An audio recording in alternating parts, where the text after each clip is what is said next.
Once after winning a great battle, Napoleon Bonaparte was in a generous mood.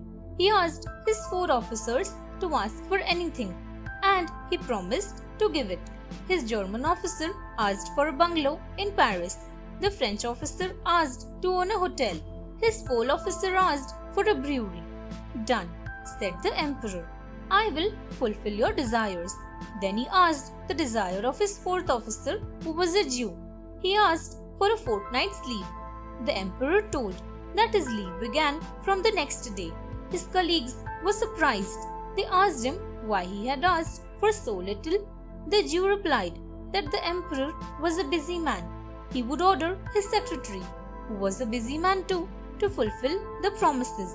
He would pass on the order to his assistant, who too was a busy man. So the emperor's order would go down from one subordinate to the other, and by then the great victory would have become a dim memory. So he asked for something that the emperor could give immediately. Then, leaving the 3 officers gaping, the Jew went off to arrange for his holiday.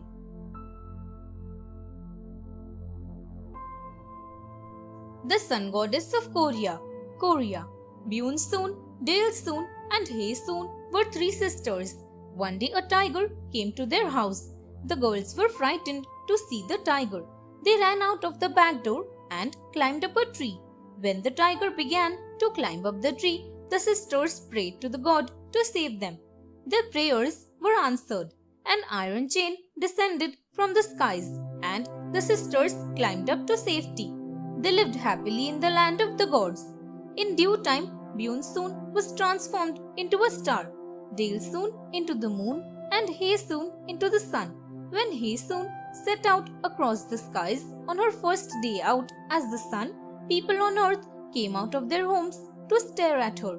Hae-soon was an extremely shy girl, and she turned pale with embarrassment when she saw the people looking up at her.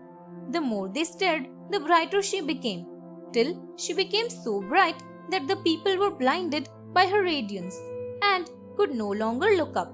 This suited the shy Hae-soon, and she continued to glow brightly from then on.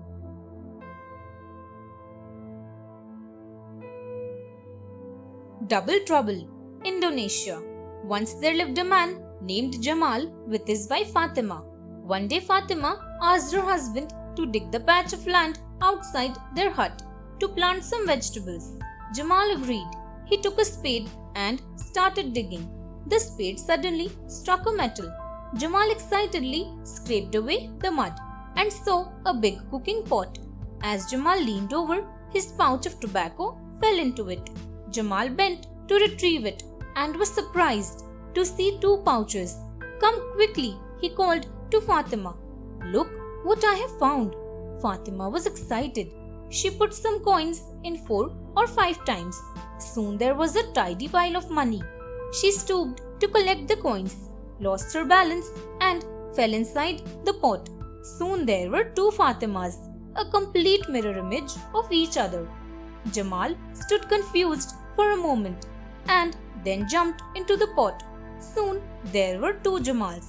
The new Jamal and his wife asked for an identical set of possessions. But how did he recognize his wife? As she was a mirror image, her nose ring was on the left nostril, but the real Fatima had always worn it on the right. Learning from the enemy, Japan. Once a samurai warrior killed his master. He knew that he would be put to death if he was caught, so he fled and reached a remote village that was separated from the rest of the world by a mountain. The path across the mountain was narrow and treacherous. The warrior decided to cut a road single-handedly through the mountain. He worked hard for 4 years and penetrated halfway into the mountain. One morning, his master's son came to him to take revenge. The samurai said that he surely deserved death, but asked his master's son to wait until he had completed the tunnel. The son agreed. He watched the samurai with his hard work and began to develop a respect for him. He started helping the samurai. Years passed and they finally broke through to the other side. The isolation of the remote village had finally ended. The samurai was ready to die now. He asked his enemy to kill him.